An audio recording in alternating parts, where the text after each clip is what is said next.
Now, Simon, I've been doing a bit of research about you, and you were involved with Goldman Sachs. Am I correct in saying that? How can you talk about that experience and how you got into it and stuff? Yeah, sure. So working at Goldman Sachs and my stint in investment banking was my first sort of step away from the professional peloton. Yeah. And when I stopped racing, I was really craving to experience something else. And I needed a break from the sport after doing it with such intensity for so long. And I came across an athlete internship program that Goldman Sachs used to run.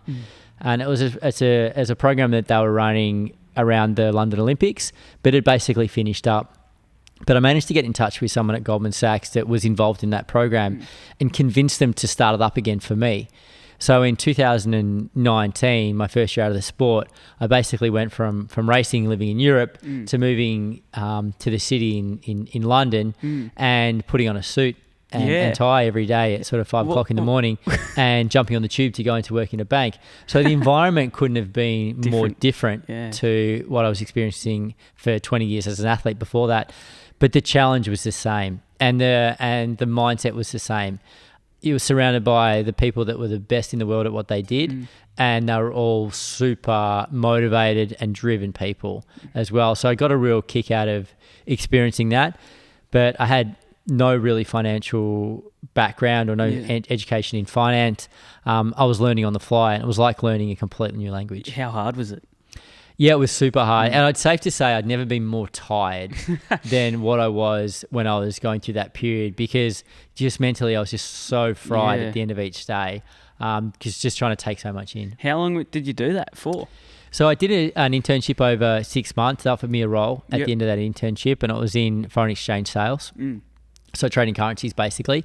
And I did that for a further 6 months and sort of come to the realization this is not what I want to do with my life now. It's a lot different. It was totally different, but I was looking, the motivation of getting into finance is I was looking to just experience other things and broaden my horizons a little bit.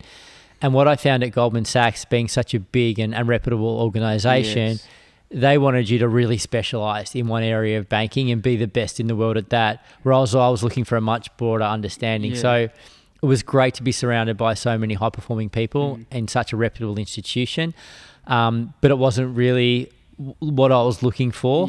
So I did it for 12 months and then sort of pursued other business interests. And then getting up in a suit and tie, that wouldn't usually be like what you'd usually do, would it? No, a suit and tie person? No, these days I'm getting up and I'm putting on sort of lycra, so cycling clothes, you could get some riding in at 5 o'clock in the morning rather than suit and tie. You got to wear a suit for commentating then?